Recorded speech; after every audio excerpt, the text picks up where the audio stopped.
Te han hablado de Juan el Bautista. Te han dicho que fue el precursor, la voz que gritó en el desierto. Pero no te han contado lo más importante.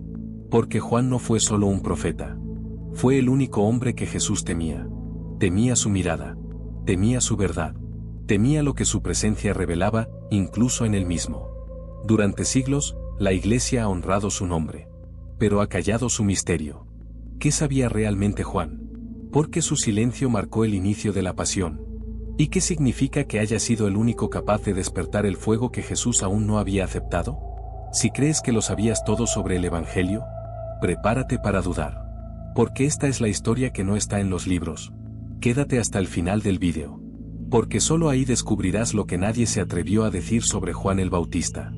Y si sientes que hay algo más detrás de los relatos oficiales, suscríbete ahora.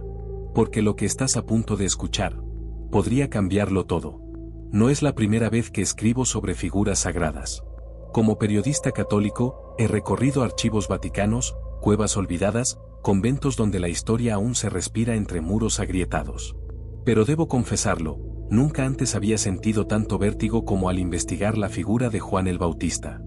No por lo que sabemos, sino por lo que no nos han contado. Durante siglos, se nos ha presentado a Juan como el precursor. El que anuncia. El que señala. El que prepara el camino al Señor. Y todo eso es cierto. Los evangelios canónicos lo confirman. Su figura aparece siempre vestida de forma austera, con palabras duras, alimentándose de langostas y miel en el desierto, llamando a la conversión, bautizando en el Jordán. Pero hay una grieta en ese relato. Un silencio que llama la atención. Juan no es solo un profeta más. Es el único que, según los propios evangelios, hizo temblar a Herodes y desconcertó a Jesús. El único que no se postró ante el Mesías.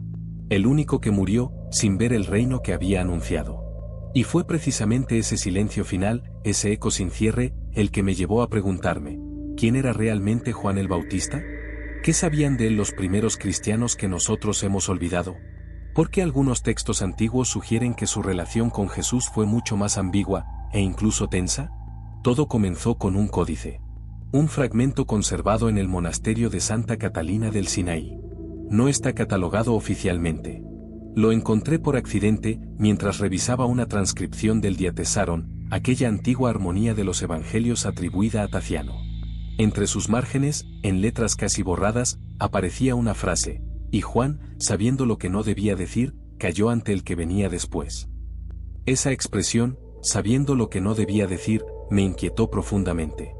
¿Qué era lo que Juan no debía revelar? ¿Qué sabía que lo obligó al silencio? Consulté a expertos en literatura siríaca. La mayoría no supo qué decirme. Uno de ellos, sin embargo, un monje ortodoxo armenio de nombre Arut, me ofreció una sonrisa inquietante y dijo: lo que Juan supo, fue lo que Jesús temió. No me dio más detalles. Pero dejó en mis manos un manuscrito. Una copia antigua de los Logia Ocultos de Juan, un texto no reconocido oficialmente, que circuló entre pequeñas comunidades del siglo II. Allí se narraban episodios que no aparecen en los evangelios conocidos. Entre ellos, una escena en la que Juan y Jesús se encuentran no a orillas del Jordán, sino en una cueva cerca de Qumrán. Y la conversación que mantienen, no es la que hemos aprendido en catequesis. En aquel texto, Jesús se muestra desconcertado ante las palabras de Juan. Juan le dice: has venido a revelar la luz. Pero primero deberás atravesar la sombra que negaste. Jesús guarda silencio. Luego se inclina y le lava los pies a Juan. No al revés. Esa inversión de roles no solo resulta provocadora. Es profundamente simbólica. ¿Y si Juan no solo era el precursor? ¿Y si era también el espejo? Un espejo que revelaba no la divinidad de Jesús, sino su humanidad más profunda. En el Evangelio según Mateo, hay una frase que siempre me ha hecho detenerme. Entonces Jesús vino de Galilea al Jordán, donde estaba Juan, para ser bautizado por él. Pero Juan se lo impedía, diciendo: yo necesito ser bautizado por ti, ¿y tú vienes a mí? Y Jesús le responde: deja ahora, porque así conviene que cumplamos toda justicia. ¿Pero qué es esa justicia? ¿Una justicia ritual? ¿Una justicia simbólica? ¿O una justicia más antigua que la propia ley? En ciertos círculos esenios, a los que Juan parece haber estado vinculado por su vida ascética, la figura del iniciado mayor era clave. Era aquel que, habiendo alcanzado un estado de pureza superior, tenía la facultad de transmitir la sabiduría secreta. Solo podía haber uno por generación. Y todos debían reconocerlo. ¿Y si Juan era considerado por algunos el verdadero iniciado mayor de su tiempo? ¿Y si Jesús, al acudir a él, no solo cumplía una formalidad, sino que realmente reconocía en Juan algo que los demás no vieron? Una autoridad silenciosa.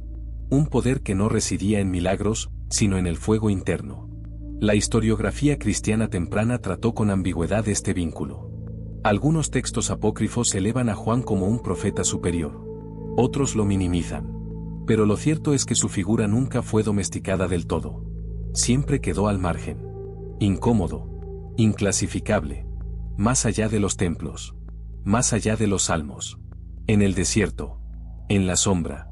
Y hay algo más. Algo que me resistía a aceptar al principio. En una carta conservada en la Biblioteca Laurenciana de Florencia, firmada por un obispo africano del siglo V, identificado solo como Teodulus, se menciona una tradición olvidada, que Juan no murió simplemente decapitado en una celda, sino que fue silenciado por los suyos. Que su mensaje final fue considerado demasiado peligroso incluso por algunos seguidores de Jesús. La carta dice, Juan no fue mártir de Herodes, sino del miedo. Porque vio venir la luz, y también su sombra.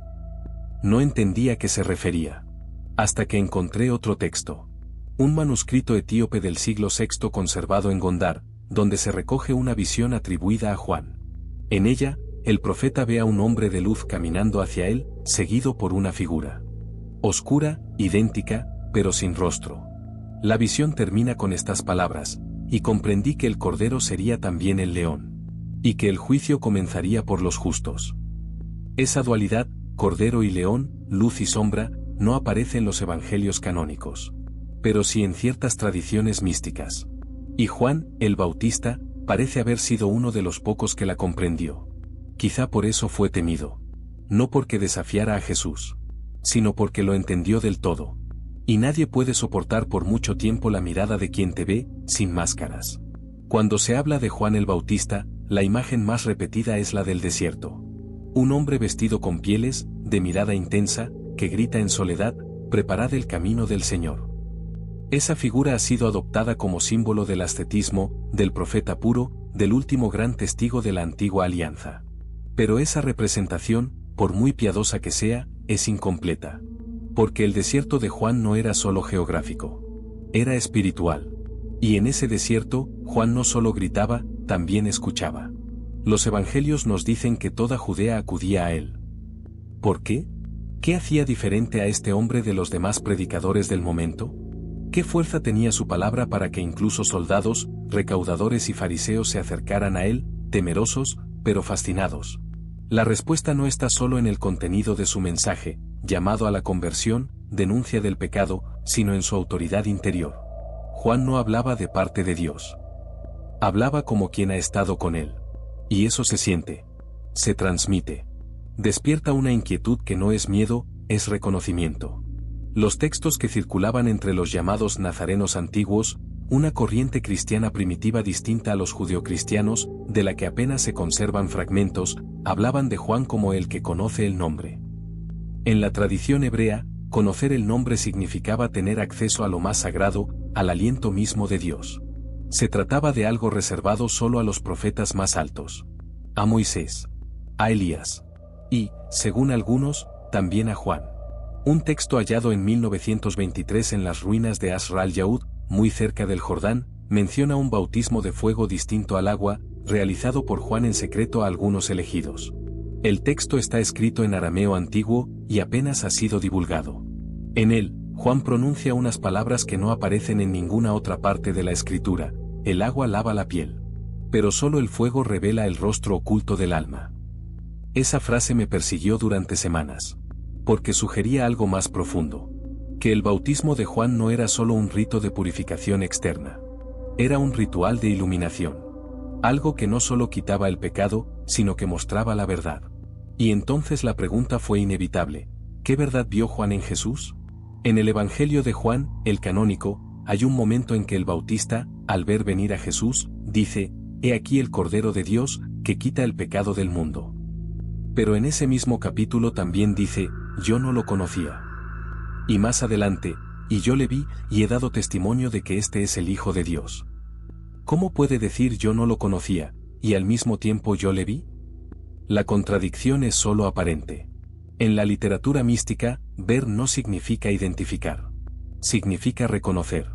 Es decir, ver lo que está oculto detrás de lo visible. Y ese reconocimiento no siempre produce paz. A veces produce temor. Porque al reconocer al otro, también te reconoces a ti mismo. Hay una escena conservada en el Evangelio apócrifo de los Hebreos, documento fragmentario del siglo II, apenas aceptado hoy, en la que Juan y Jesús mantienen un diálogo muy breve. Jesús le dice, has abierto la puerta. Pero no me sigas aún. Y Juan responde, ¿y quién cerrará lo que ha sido abierto? Esta frase, que parece enigmática, tiene una profundidad desconcertante. Si Juan abre una puerta, ¿qué tipo de conocimiento es el que revela? ¿Por qué Jesús le pide que no lo siga aún? ¿Es que Juan ya sabía lo que iba a pasar? En algunos círculos de estudio bíblico alternativo, se habla de Juan como un profeta umbral. Alguien que no solo prepara, sino que guarda una frontera. El límite entre el antiguo y el nuevo pacto. Pero si esa frontera es espiritual, entonces Juan era también guardián del alma humana. Y hay algo más. Algo que descubrí en los archivos del monasterio de San Moisés el Abisinio, en Etiopía. Un manuscrito perdido, apenas mencionado en la literatura, que lleva por título Las Instrucciones al Bautista. Se trata de un documento breve, apenas 6 páginas, escrito en Ge'ez, la lengua litúrgica etíope. En él, una voz, atribuida por los monjes al ángel de la voz, le habla a Juan y le dice, serás mayor que todos los nacidos de mujer. Pero no serás comprendido. Porque tú serás sombra, antes de la luz. Esa frase me hizo detenerme. ¿Y si la misión de Juan no era solo preparar el camino, sino contener algo? ¿Equilibrar? ¿Ser el límite de un fuego que aún no debía ser revelado por completo? En las tradiciones más antiguas, se consideraba que el profeta tenía también la función de escudo. No solo de mensajero. Que su presencia en el mundo impedía ciertas desgracias, contenía ciertas fuerzas. ¿Y si Juan, al ser ejecutado, no solo dejó un vacío simbólico, sino real? Es después de su muerte cuando la misión de Jesús se intensifica. Cuando los milagros aumentan. Cuando los enfrentamientos se vuelven más directos. Es como si algo se hubiera roto. Como si el testigo que sostenía el equilibrio hubiera sido apartado. ¿Y si Jesús temía a Juan, no por debilidad, sino por respeto? ¿Y si, al mirarlo, se veía a sí mismo antes del tiempo? ¿Y si Juan fue la única persona que entendió no solo quién era Jesús, sino lo que debía sufrir? Porque ver la luz, es fácil. Pero ver la cruz, exige un corazón preparado. Y tal vez Juan fue el único que lo tuvo. Uno de los momentos más desconcertantes del Nuevo Testamento ocurre en prisión. Juan, que ha anunciado al Mesías, que ha reconocido a Jesús como el Cordero de Dios, envía a 2 de sus discípulos a hacerle una pregunta: ¿eres tú el que ha de venir, o debemos esperar a otro? A simple vista, parece una duda. Una vacilación. Pero si se mira más de cerca, hay algo más profundo, más inquietante, una provocación. ¿Por qué duda Juan, si ya lo había reconocido? ¿O acaso no duda, sino interroga? Me encontré con un texto en una edición de 1931 del Evangelio según los Nazarenos, una obra rechazada por la mayoría de los teólogos tradicionales pero conservada en algunos círculos de Oriente Medio. En ella, se amplía el pasaje de la prisión. Cuando los discípulos vuelven con la respuesta de Jesús, los ciegos ven, los cojos andan, Juan no sonríe. Dice, no le pregunté por milagros. Le pregunté por el fuego. Esa frase me pareció desconcertante. ¿Qué quería decir Juan con el fuego? ¿Acaso esperaba algo más que sanaciones? Volví entonces a los primeros capítulos del Evangelio de Mateo. Allí, Juan dice claramente, yo os bautizo con agua para conversión, pero el que viene tras mí es más poderoso que yo. Él os bautizará en Espíritu Santo y fuego. No lo dice como una metáfora. Lo dice como advertencia. El fuego no es símbolo de consuelo. Es símbolo de purificación. De juicio. Y Juan esperaba que Jesús llegara con ese fuego. Con una transformación radical. No con curaciones. No con palabras suaves. Sino con algo que lo cambiara todo desde los cimientos. Pero Jesús no trajo ese fuego. No todavía. Y quizás por eso Juan duda. O se decepciona. O comprende algo que los demás aún no entienden. En los textos del Pseudo Clemente, hallados en fragmentos en Siria, se sugiere que Juan no solo predicaba la venida del reino. Lo enseñaba. Lo vivía. Lo encarnaba. En uno de los pasajes, dice a sus discípulos: no esperéis al que vendrá como juez. Escuchad al que ya está en vosotros como fuego. Esa espiritualidad interior, tan distinta del mensaje apocalíptico de muchos otros profetas, es profundamente revolucionaria. Y, según algunos, fue precisamente esa enseñanza interior de Juan la que causó tensiones con ciertos grupos que seguían a Jesús. Porque Juan predicaba conversión, pero también autoconocimiento. No solo preparaba el camino del Mesías. Preparaba el alma para que lo reconociera. Y eso, según varios textos antiguos, no agradaba a todos. Encontré en los archivos del Patriarcado de Alejandría una copia deteriorada de un texto llamado Memoria sobre el Bautista. Escrito probablemente en el siglo IV, recoge testimonios orales de comunidades cristianas del sur de Egipto. En uno de esos fragmentos, se lee: Juan vio el rostro de aquel que vendría, y supo que era más que hombre. Pero también vio su sombra, y cayó. Porque el que ha venido a encender la tierra no puede ser encendido aún. Porque su hora no era, y su gloria aún no estaba despierta. Ese texto insinúa que Juan conocía más de lo que decía. Y que su silencio era intencional. Un silencio que no nace del miedo, sino de la contemplación. Jesús mismo parece aludir a eso cuando, al hablar de Juan, dice: ¿qué salisteis a ver al desierto? ¿Una caña sacudida por el viento? Entre los nacidos de mujer no se ha levantado otro mayor que Juan el Bautista. Pero luego añade: sin embargo, el más pequeño en el reino de los cielos es mayor que él. Esa frase ha sido interpretada de muchas formas. Algunos piensan que Jesús se refiere a una transición entre la antigua alianza y la nueva.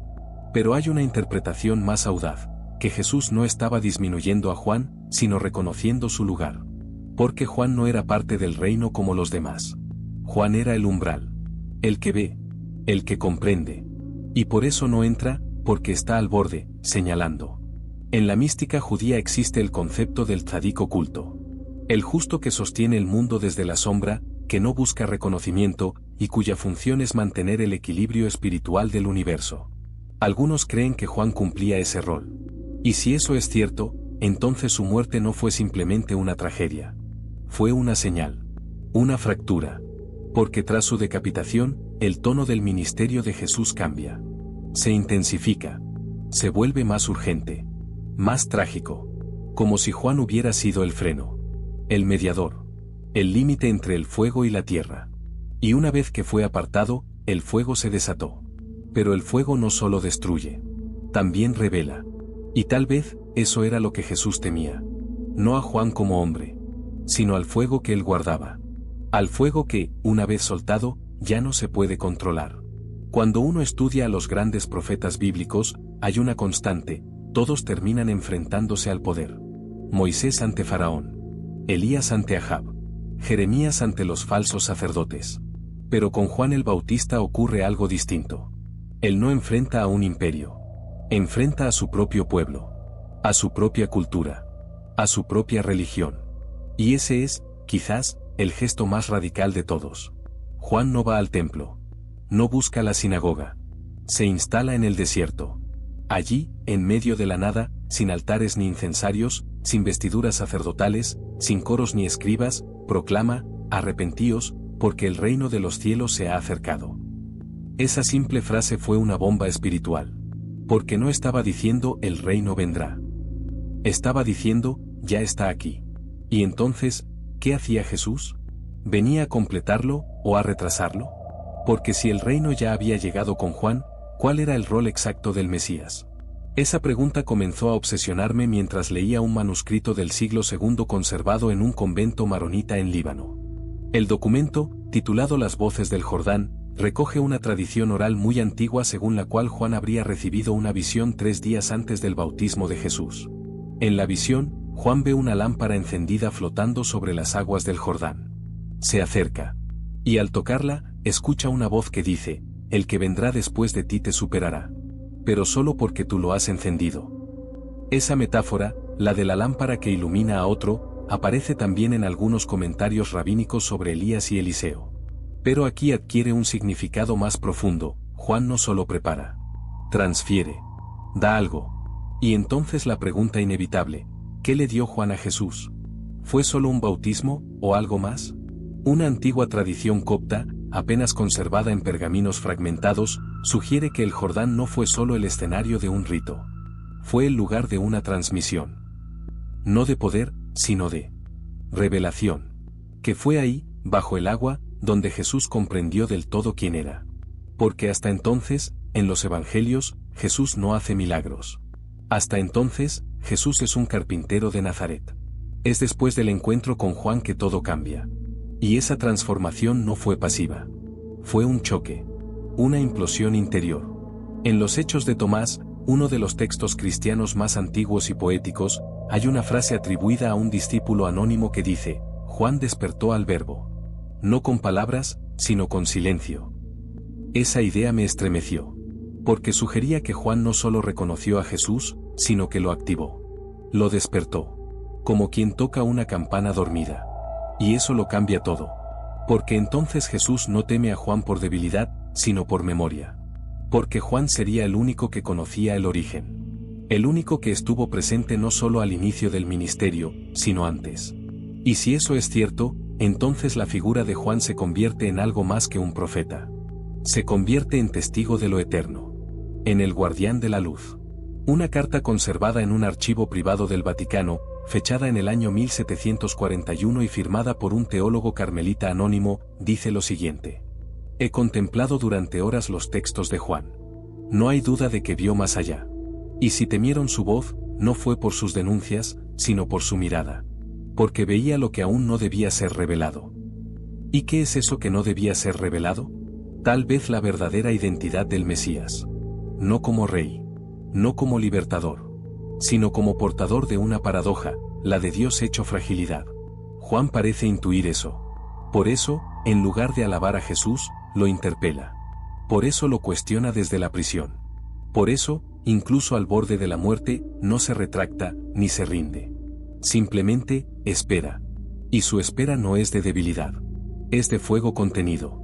Como si él supiera que no todo ha sido dicho. Como si guardara un secreto que no cabe en palabras. Hay una tradición etíope según la cual Juan, en el momento de su muerte, pronunció una oración no registrada en los evangelios, que mi sangre no caiga en la tierra, sino en el tiempo. Esa frase, profundamente simbólica, sugiere que su martirio no fue un fin, sino una semilla. Una semilla que aún hoy germina en la conciencia de quienes buscan la verdad detrás del relato oficial. Porque Juan no fue el que señaló. Fue el que entendió. Y eso, para muchos, era imperdonable. Porque comprender a Dios, da miedo. Y más aún cuando quien lo comprende no quiere gloria, sino verdad. Durante mis investigaciones en Tierra Santa, tuve la oportunidad de hablar con un anciano sacerdote ortodoxo, uno de los pocos autorizados para custodiar el sitio tradicional del bautismo de Jesús, en Asral Yaud. Me recibió sin entusiasmo. Me hizo esperar. Y al fin, con voz baja y cansada, me dijo algo que aún hoy me quita el sueño. Muchos vienen a ver dónde caminó Jesús. Pero pocos preguntan por Juan. Porque Juan es el que sabía. Le pregunté qué sabía exactamente. No respondió con palabras, sino con un gesto. Me llevó a una pequeña capilla excavada en la piedra, bajo el nivel del río. Allí, sobre el altar, no había imagen de Cristo. Había un icono antiguo, ennegrecido por el humo de las velas, que mostraba a Juan, pero con una expresión que nunca había visto en ninguna pintura, mirada de juicio, de comprensión total.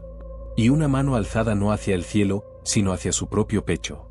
El sacerdote me explicó que, según la tradición más antigua, Juan no señalaba al cordero como si estuviera fuera de él, sino que lo reconocía porque lo llevaba dentro.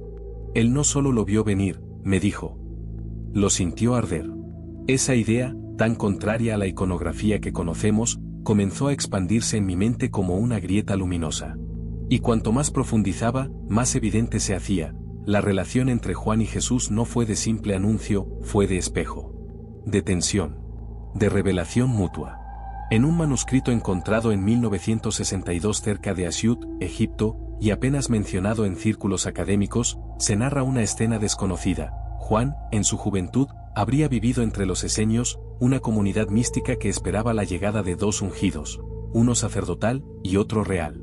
Según ese texto, Juan habría sido formado para reconocer al segundo, pero se sorprendió al ver en Jesús las dos figuras a la vez. El texto afirma: vi en él el bastón del pastor y la espada del rey. Y temí. Porque la tierra no está preparada para ambos. ¿Temió Juan a Jesús? ¿O temió lo que Jesús provocaría? En el Apocalipsis de Elías, texto de fuerte carga simbólica y conservado solo en fragmentos en idioma copto, se menciona a un hombre del desierto que conoce el día y la hora, pero calla por amor a la verdad. Algunos lo identifican con Elías. Otros, con Juan. Pero el símbolo es el mismo, el profeta que ve y se calla. Y eso es precisamente lo más inquietante en la historia de Juan, su silencio final. Porque Juan no escribe evangelios. No deja cartas. No escribe visiones. Muere sin pronunciar grandes discursos. Y, sin embargo, su figura marca un antes y un después. La Iglesia, durante siglos, ha guardado con respeto su memoria. Pero siempre en segundo plano. Siempre como telonero del Mesías. Nunca como figura autónoma, con peso teológico propio. Y, sin embargo, en muchos textos litúrgicos orientales, Juan es llamado el mayor de los nacidos, el heraldo del fuego, el guardián del silencio. Y si todo eso es verdad, ¿por qué no lo hemos escuchado? Porque quizás escuchar a Juan implica reconocer que la revelación no es lineal. Que no todo comienza con Jesús. Que antes de la palabra, hubo un grito. Y ese grito no pedía adoración. Pedía verdad. Volví a Roma con todas estas preguntas ardiendo en mi interior. Consulté con varios teólogos. Uno de ellos, un jesuita con más de 40 años de docencia, me dijo algo inquietante. Juan no fue menos que Jesús. Fue anterior. No como Salvador, sino como despertador. Como quien rasga el velo antes de que aparezca la luz. Y luego añadió: Jesús no temía a Juan por inseguridad. Lo temía como se teme a quien te conoce sin filtros. A quien te vio antes de tu hora. Y entonces lo comprendí. Jesús temía a Juan, no por rivalidad, sino por transparencia. Porque Juan fue el único que no se dejó deslumbrar. El único que no pidió milagros. El único que, desde la prisión, preguntó: ¿eres tú o esperamos a otro? Y esa pregunta aún resuena. No como duda, sino como llave. Porque quizás, no se trata de esperar a otro, sino de reconocer al que ya está. Durante siglos, la tradición cristiana ha señalado a Juan como la voz que clama en el desierto. Una cita del profeta Isaías aplicada directamente a él por los evangelistas. Y sin embargo, esa voz, tan potente, tan disruptiva, tan pura, desaparece de forma abrupta y casi incómoda del relato bíblico. Muere en prisión. Decapitado. En un banquete de ricos. Por capricho de una bailarina. ¿Esa es la muerte de un profeta mayor que todos los nacidos de mujer? Desde muy joven, esa escena me incomodó. No por lo gráfico del relato, sino por lo simbólico. ¿Cómo puede terminar así alguien como Juan? ¿Por qué Dios lo permite? ¿Por qué Jesús, que resucitó muertos, no lo salva? ¿Por qué no intercede? ¿Por qué guarda silencio? En 1987, el arqueólogo francés Michel Valette publicó un estudio poco conocido, en el que analiza fuentes árabes cristianas sobre Juan. En uno de los textos recopilados, se sugiere que Juan aceptó su muerte. Que sabía que al morir, desencadenaría algo. Como si su sangre, al caer, marcara el inicio de otra etapa. En ese mismo documento, una frase atribuida al propio Juan dice: no moriré por la lujuria del rey, sino para que la palabra se libere. Palabra que, según los comentaristas antiguos, se refiere no solo a Jesús, sino a la voz interior que su muerte liberaría en quienes lo habían escuchado. Porque la misión de Juan no era fundar, ni construir. Era derribar. Y a veces, el último muro que hay que derribar, es el del miedo a morir. Y Jesús lo sabía. Por eso no lo rescató. Porque la grandeza de Juan no estaba en su poder, sino en su entrega. Y eso, para quien carga con la misión de redimir al mundo, no es fácil de mirar. Jesús, al oír la noticia de la muerte de Juan, se retira solo a un lugar apartado. Es uno de los pocos momentos en los evangelios donde lo vemos claramente afectado. Ese gesto, retirarse, es profundamente humano. No es el acto de un Dios impasible. Es el dolor de un amigo. De un hermano espiritual. De alguien que acaba de perder su reflejo más puro. En la tradición mística oriental, hay una leyenda que afirma que Jesús lloró al saber de la muerte de Juan. No solo por la pérdida, sino porque comprendió que la última barrera había caído. que ya no quedaba nadie que pudiera recordarle, en carne y hueso, lo que vino a hacer. Y ahí comienza su propia subida al Calvario. Porque la muerte de Juan no es un episodio aislado. Es el pórtico de la pasión. Desde ese momento, Jesús cambia. Habla con más intensidad. Sus parábolas se vuelven más oscuras. Se enfrenta con más fuerza a los poderosos. Como si algo dentro de él se hubiera roto o despertado. Una carta privada del siglo XVII escrita por un obispo español en misión en Tierra Santa recoge una tradición oral de las tribus cristianas del desierto. Jesús, tras la muerte de Juan, ayunó durante 3 días en silencio absoluto, y cuando habló de nuevo, dijo, «Mi hora ha comenzado». No aparece en los evangelios. Pero resuena con fuerza.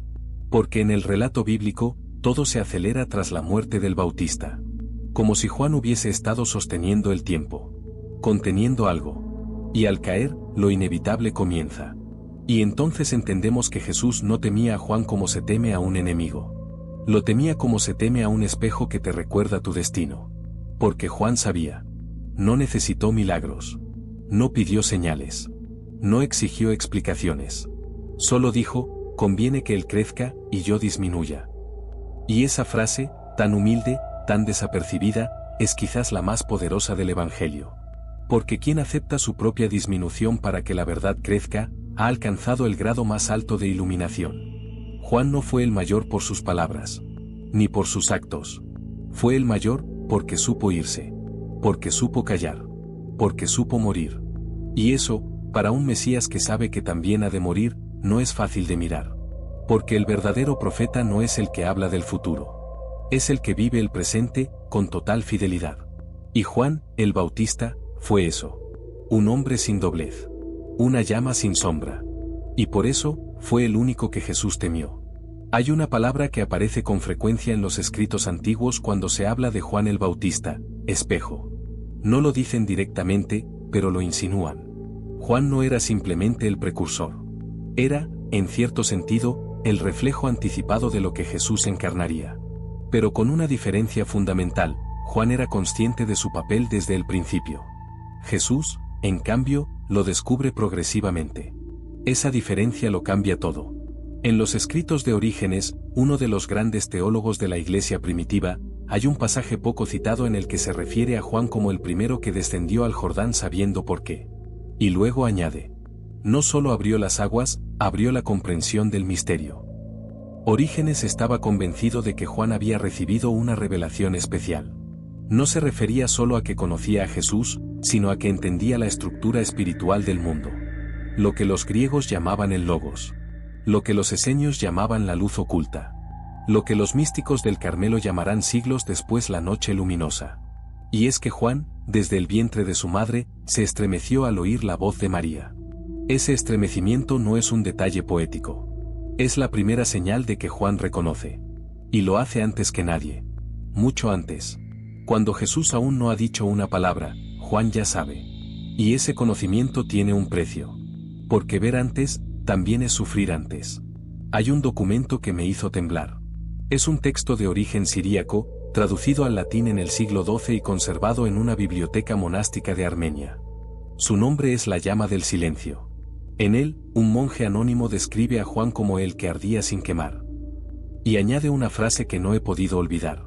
Los ángeles le hablaban por la noche. Le advertían que no era tiempo. Pero él, sabiendo lo que debía pasar, lo anunció igual. No por rebeldía, sino por obediencia a la verdad. Esa frase es clave. Porque Juan no era un revolucionario. Era un obediente. Pero no a las leyes. Ni a los templos. Sino a la verdad que ardía en su interior. Y eso, en todos los tiempos, es lo que más incomoda. A los poderosos. A los religiosos. A los acomodados. Y a los profetas, más jóvenes. Una tradición rabínica muy poco conocida, recogida en los márgenes del Talmud de Jerusalén, sugiere que hubo un encuentro entre Juan y Jesús mucho antes del bautismo. Según ese texto, siendo adolescentes, ambos coincidieron en una peregrinación a Jerusalén. Juan, al ver a Jesús, habría dicho en voz baja, «Él no sabe aún quién es». Y esa afirmación, tan simple, lo dice todo. Porque si Juan sabía desde el principio, ¿quién lo preparó? ¿Quién le enseñó? ¿O es que su conocimiento le fue dado directamente desde lo alto? Muchos estudiosos sostienen que Juan estuvo vinculado a la comunidad de Qumrán, los guardianes de los rollos del Mar Muerto. Pero en esos textos no aparece su nombre. Lo cual es extraño. Demasiado extraño. A no ser que su figura se hubiera vuelto incómoda incluso para ellos. Porque Juan no era un esenio típico. No se encerró en cuevas. No fundó una escuela. No escribió tratados. Salió al desierto, a gritar. A decir lo que nadie quería escuchar. Y lo dijo con una claridad tan absoluta, tan libre de miedos y estrategias, que su mensaje atravesó todas las barreras. Incluida la de Jesús. Porque Jesús no temía a los fariseos. Ni a los romanos. Jesús temía lo que Juan le recordaba. Y eso no es debilidad. Es profundidad. Porque solo teme el que sabe. Y Jesús sabía que en Juan había un eco. No de su humanidad. Sino de su misión. Juan era el umbral. El límite. La línea que separa el silencio del verbo. La preparación del cumplimiento. Y cruzar esa línea implicaba aceptar la cruz. Por eso Jesús tarda en salir a la luz. Por eso espera. Por eso, hasta que Juan muere, su ministerio no se despliega del todo. Y entonces comprendí. Jesús no temía a Juan como se teme al juicio. Sino como se teme al despertador. Porque Juan fue el único que lo despertó, del todo. Y eso, para un hombre Dios, no es fácil de mirar. Hay algo profundamente perturbador en la manera en que Juan desaparece del relato. Como si, tras su muerte, todos los que antes acudían a él con temor y respeto hubieran decidido no mencionarlo más de lo necesario. Apenas se le recuerda después de los evangelios. Apenas se le cita en los concilios. Apenas se le honra en la liturgia con la fuerza que merece quien fue llamado el mayor nacido de mujer. ¿Por qué? ¿Es que la Iglesia temía su figura? ¿O simplemente no sabía cómo incorporarla sin poner en tensión la unicidad de Cristo? La teología posterior colocó a Juan en su sitio, como puente. Como bisagra entre Antiguo y Nuevo Testamento. Como el último profeta. Pero esa simplificación no hace justicia a la complejidad de su figura. Porque Juan no solo anunció, sostuvo. Y muchos lo sabían. En una carta escrita en el siglo IV por el obispo Nicetas de Remesiana, hoy conservada en el archivo de Zagreb, se afirma que ciertos monjes del desierto de Siria rendían culto a Juan como la raíz secreta del Cordero. No lo adoraban. Lo reverenciaban. Porque creían que sin él, el Hijo no habría sido revelado. No como título. Sino como verdad vivida. Esa expresión, raíz secreta, me persiguió durante semanas. ¿Qué significa ser la raíz del Cordero? ¿Acaso no es Cristo el Alfa? ¿No es él el origen? Y sin embargo, ¿por qué, entonces, él mismo se somete al bautismo de Juan? ¿Por qué comienza su vida pública solo después de la desaparición de su primo? En el monasterio armenio de San Lázaro, en Venecia, se conserva un manuscrito que solo unos pocos han podido estudiar. Es un documento del siglo XIII, copiado de una fuente más antigua, donde se describe a Juan como el guardián del sello. Allí se afirma que todo hombre enviado por Dios lleva un sello invisible, y que solo Juan podía reconocerlo. Y eso cambia toda la lectura del bautismo. Porque entonces no fue solo un acto de humildad. Fue una transferencia. Un reconocimiento. Un testimonio mutuo. El agua fue apenas el símbolo externo. El verdadero bautismo fue de conciencia. Jesús emerge del Jordán no solo empapado de agua, sino sabiendo quién es. Y eso no se aprende en una tarde. Eso se reconoce en un espejo espiritual. Juan era ese espejo. Y por eso Jesús lo temía. No con miedo humano, sino con reverencia interior. Porque Juan no solo era la voz, era la luz que señalaba lo que aún no había sido visto. Muchos místicos medievales hablaban de la mirada de fuego. Una capacidad espiritual por la cual un alma podía ver otra alma en su verdad más profunda. No en sus palabras. No en sus gestos. Sino en su esencia. Juan tenía esa mirada. Y por eso tantos acudían a él. Y por eso tantos lo odiaban. Y por eso Jesús lo amaba, y lo temía. Porque cuando alguien te ve del todo, ya no puedes seguir viviendo como antes. Tienes que cambiar. Tienes que entregarte. Tienes que morir, a ti mismo. En una crónica siríaca del siglo VI se cuenta que, tras la muerte de Juan, algunos de sus discípulos huyeron al desierto profundo, convencidos de que el mundo no estaba listo para el fuego que él había venido a encender. En ese texto, se dice que Juan dejó escrito un solo mensaje secreto: Cuando el león escuche su nombre, la tierra temblará. ¿Quién era ese león? ¿Era Jesús?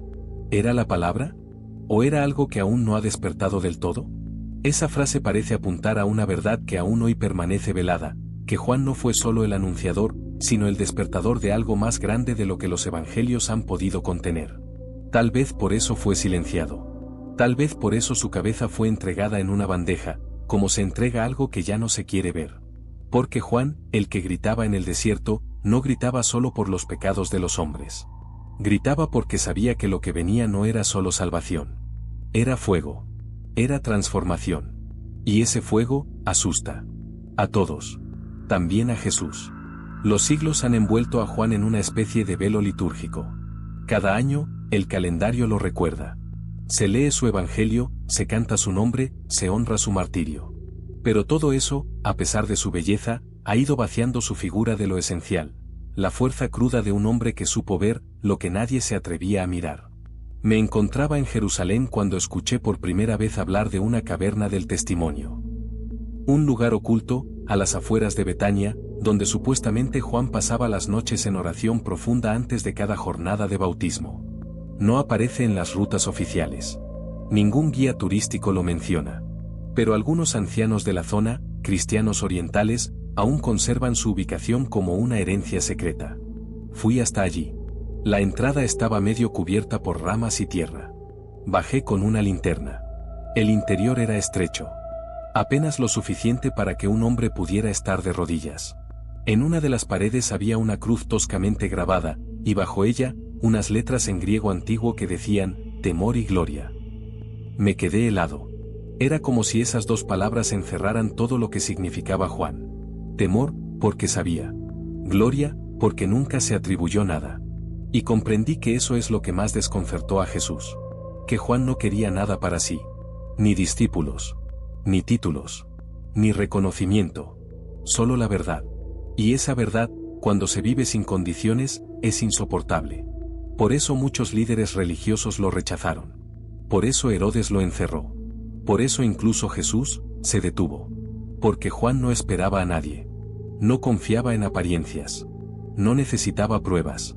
Su vida era fuego. Su palabra era filo. Su alma era lámpara.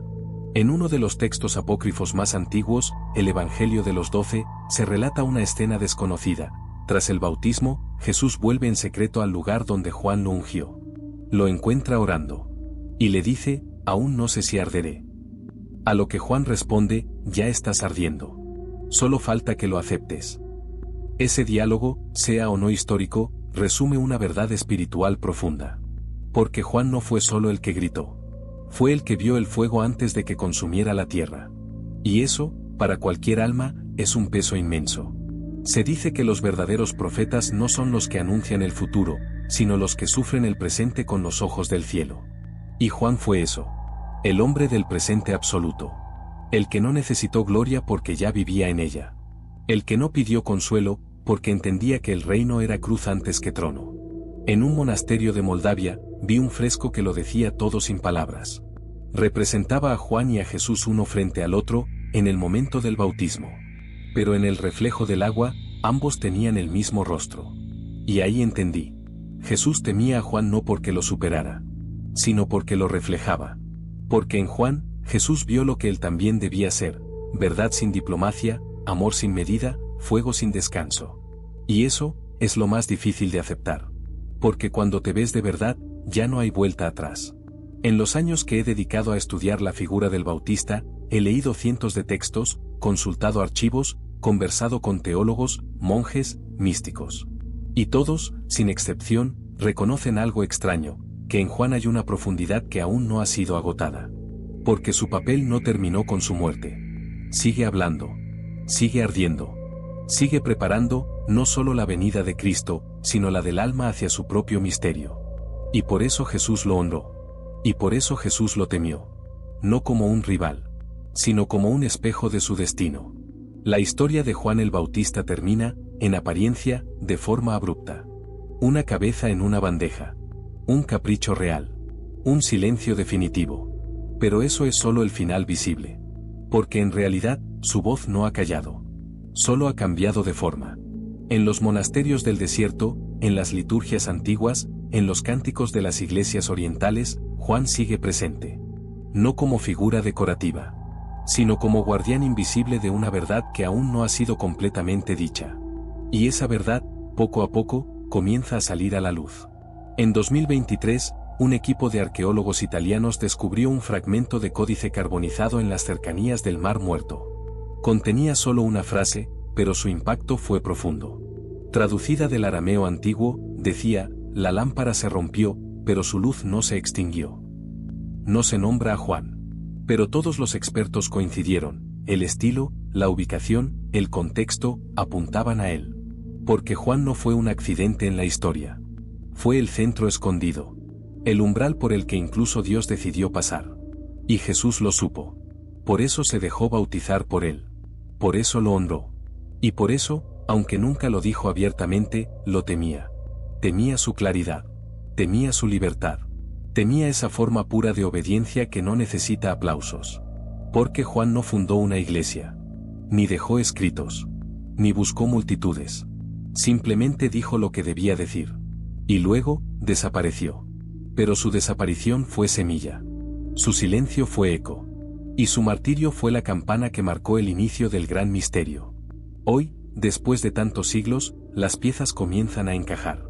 No para reescribir el Evangelio, sino para comprenderlo desde un lugar más profundo. Jesús no temía a Juan como se teme al adversario.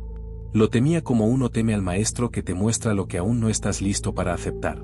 Porque Juan vivió lo que Jesús aún no había asumido, el fuego del sacrificio sin gloria. Y por eso, cuando Jesús lo supo muerto, entendió que su camino estaba sellado. Que ya no habría retorno. Que la cruz era inevitable. Porque el único que podía contener el fuego, ya no estaba. Y entonces, Jesús ardió. Como Juan había predicho. Como Juan había deseado. Como Juan, en el fondo, había provocado. Y por eso, aunque lo llame el menor en el reino, Jesús también dijo: entre los nacidos de mujer, no hay nadie mayor que Juan. No fue una frase decorativa. Fue una confesión. Una rendición. Un reconocimiento. Y tú que has llegado hasta aquí, debes saberlo, la historia de Juan el Bautista no ha terminado. Porque su figura aún guarda un secreto. Un fuego. Una verdad. Que solo puede entender quien ha sido mirado por él. Si has llegado hasta este punto, no lo has hecho por casualidad. Algo dentro de ti ha sentido lo mismo que sintieron aquellos que bajaban al Jordán, en silencio. Una llamada. Una inquietud. Un fuego. Y ahora sabes por qué. Suscríbete si crees que la verdad no siempre está donde se espera. Dale like si sientes que Juan el Bautista fue más de lo que nos contaron. Y comparte este vídeo con quien necesite recordar que no toda profecía se grita desde un altar. Algunas se dicen solo con una mirada.